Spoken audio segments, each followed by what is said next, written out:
সামগ্ৰী সমষ্টি ভোটাৰ হিচাপে কৈ আছো আজি গোটেই অসমখন কপৰ এটাই কাৰণ ৰকিবুল হুছেইন ডাঙৰীয়া ৰকিবুল হুছেইন ডাঙৰীয়াই গু মাংস লৈ পেলাই এনেকুৱা গোটেই অসম কপাই দিছে আজি আমাৰ মুখ্যমন্ত্ৰী মহোদয়ে এটা ডিসিশন ল'বৰ কাৰণে বাধ্য কৰিছে আৰু এটা কথা মই ক'ব বিচাৰিছো ৰকিবুল হুছেইন ডাঙৰীয়া এজন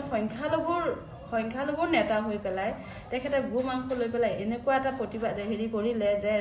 সামগ্ৰী সমষ্টিত বিজেপি লোকসকলে গু মাংস খাই ৰাজনীতি ভোট দিছিলে এই গু মাংস লৈ আজি গোটেই অসম কপিছে মই এটা কথা কৈছো তেখেত এজন সংখ্যালঘুৰ এজন নেতা হয়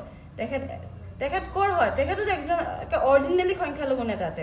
তেওঁ ঢাকাৰ পৰা আহিছে তেওঁ বাংলাদেশী হয় তেওঁ বাংলাদেশী হৈ পেলাই আজি আমাৰ মুছলিম আমাৰ সংখ্যালঘু মানুহখিনি এটা আঘাত ধুবুৰীবাসীৰ ৰাইজ হৈ পেলাই আপোনাক এটা কথা ক'ব বিচাৰিছো ধুবুৰীবাসীলৈ মই এটা আহ্বান জনাইছো আপোনালোকেও নিশ্চয় জানে ইতিমধ্যে তেখেত আপোনালোকৰ এমপি হৈছে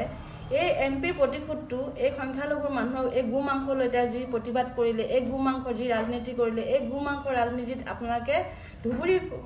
গোটেই ৰাইজসকলক মই আহ্বান জনাইছো যে আপোনালোকে এই প্ৰতিউত্তৰ আপোনালোকে 29 নিশ্চয় দিয়ে যেন এই আহ্বান মোৰ ধুবুৰীবাসীলৈ থাকিল ৰকিবুল হুছেইন ডাঙৰীয়া আমাৰ অসম বিধানসভাৰ এগৰাকী প্ৰভাৱশালী মন্ত্ৰী আছিল আৰু এইজন মন্ত্ৰী সামগ্ৰী সমষ্টিৰ ৰাইজে তেখেতক মন্ত্ৰীত্ব বনাইছিল আৰু এটা কথা মই ক'ব বিচাৰিছো তেখেতে এই মন্ত্ৰীত্ব পাই সামগ্ৰীৰ ৰাইজক এনেকুৱা এটা মানে উপহাৰ দিলে এই উপহাৰ কেতিয়াও সামগ্ৰী ৰাইজে পাহৰিবলৈ নোৱাৰে যেহেতু এই সামগ্ৰী এৰি তেখেতে ধুবুৰীত গ'ল